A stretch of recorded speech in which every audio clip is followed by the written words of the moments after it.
Once again, we're back on Lutherans Alive with Pastor Joyce Dix-Weiers from the Elderton Parish in Armstrong County. Joyce, it's really been fun today to have a chance to hear the story of the evolving outreach and mission of the parish there. We were talking about health kits, talking about, tell me again? The flood buckets. I want to say buckets, yeah, but the well, word they're flood buckets, yeah. Flood comes first. And how that really does excite and energize people to ministry. And as though that sounds like a lot, there's a lot more that the parish is doing, and you wanted to share some of those things too. It's exciting to be able to tell their story because they are just doing such great things. You know, almost most months we have something going on. For Mother's Day and Father's Day, we started, for the love that we receive, to give a blanket to somebody else, give that warmth in a blanket. So through Church World Services, we ask you to donate only $5 for a great blanket that we can pass on to for others. And then we have your name put on a heart. And for by All Saints Sunday, we have that blanket hanging with all the hearts on there. The first year we gave 87 blankets, and then we got matching funds, so we were able to actually double that. Oh, terrific. This last year we did 121, so we were able to double that then. So that's wonderful to be able to give those blankets out and give that warmth to somebody else. Mm-hmm. Then in the summertime we always kind of look for school bargains. You know, at June, July, already the sales go on for notebooks and crayons and paste and what have you. Sure. So we kind of all go as a parish and scarf up all the items that we can for the best prices, and then we package those up, and those go to Glade Run to St. Stephen's School there. So we're in Zelienople, so we were able to support that. We gather stuffed animals up then to go to Bethesda for Christmas then, so that we have gifts then for all the children that are at the Bethesda Children's Home. That's terrific. It seems like a Christian heart is a giving heart. There are so many ways and so many opportunities out there where a little bit of love and a little bit of resource can make a big difference in someone's life. And it certainly sounds like the Elderton Parish has discovered that. Absolutely. And you know, when you live in a rural community, they are such great cooks. So we use that also. There has been a program in Pittsburgh of feeding the homeless. They feed them, ministry under the bridge. They're right by the Post-Gazette building in downtown Pittsburgh.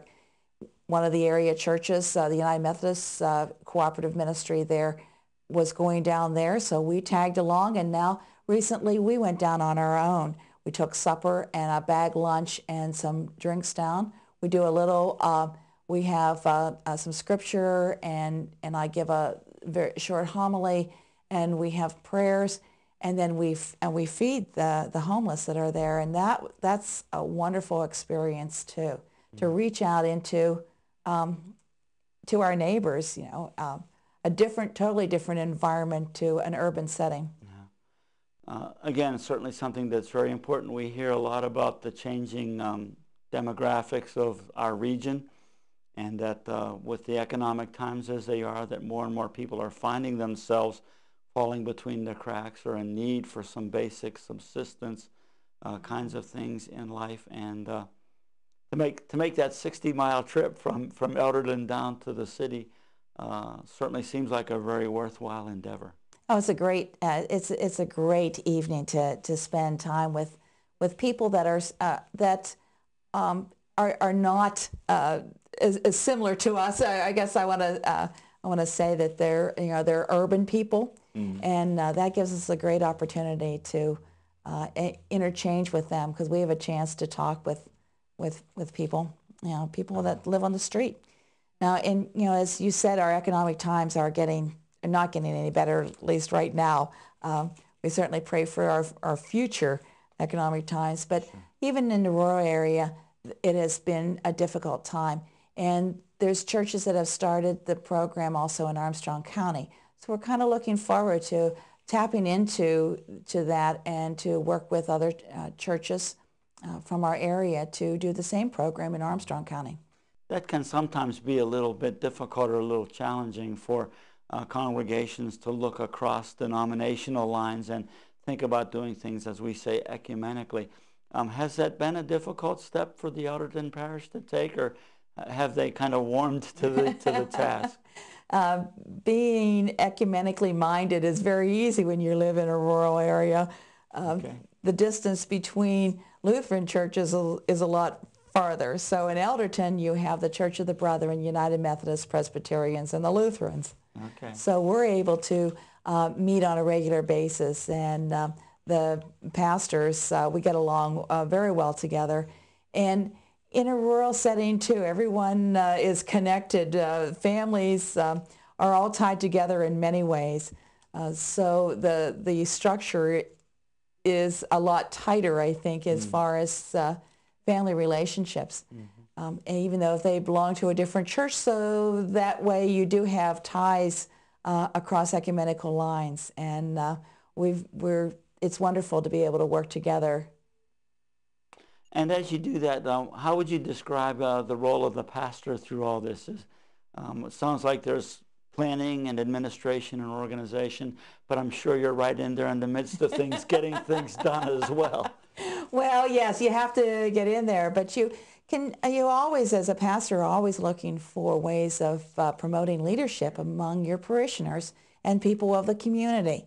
You know, sometimes you have times where, well, I don't think I can do that. And sometimes the role of a pastor is just simply saying, yes, you can, and to be encouraging and supporting and building leadership in the community. You know, the church is, we're the priesthood of all believers, and the church is about all of us working together.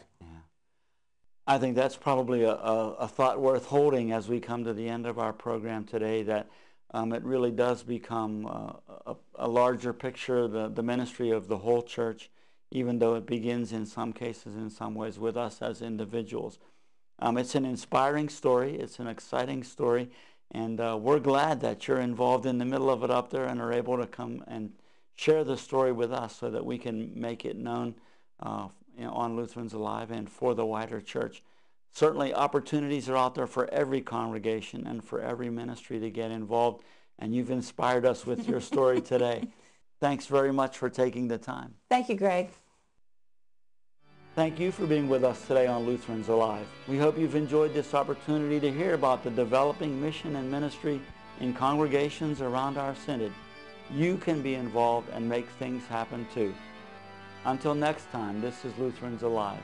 Good day, and God bless you.